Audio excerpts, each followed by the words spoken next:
پاک پتن deputy anti corruption Rana Fawad Ahmed کے دفتر میں موجود ہوں۔ میڈیا سے گفتگو کرتے ہوئے انہوں نے بتایا کہ ریجنل ڈائریکٹر ساہیوال کی ہدایت پر عمل کرتے ہوئے قبضہ مافیا کے خلاف کارروائی کی اور سرکاری اراضی واگزار کروا دی۔ قبضہ مافیا نے کروڑوں روپے کی اراضی پر قبضہ جمایا ہوا تھا۔ قبضہ مافیا نے پاک پتن آروالا اور قبولہ سے کروڑوں روپے کی اراضی واگزار کروا کر سرکاری قبضہ میں لے لی۔ آئیے جانتے ہیں اس بارے میں Pakpattan deputy director anti corruption Rana Fawad Ahmed سے۔ بسم اللہ الرحمن الرحیم۔ جناب director general anti corruption establishment Punjab اور جناب regional director anti corruption Sahiwal کی ہدایات کی روشنی میں ڈسٹرکٹ پاک پتن میں قبضہ مافیا کے خلاف بلا تفریق کارروائی جاری ہے۔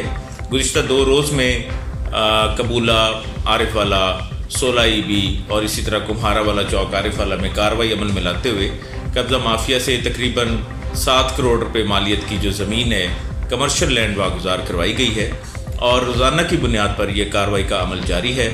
انشاءاللہ تعالی کرپشن کے خلاف گورنمنٹ کے سمبل کو ساتھ لے کر اینٹی کرپشن اسٹیبلشمنٹ اپنی کارروائی جاری رکھے گی اور قبضہ مافیا کے خلاف بلا تفریق کارروائی کا عمل بھی جاری رہے گا۔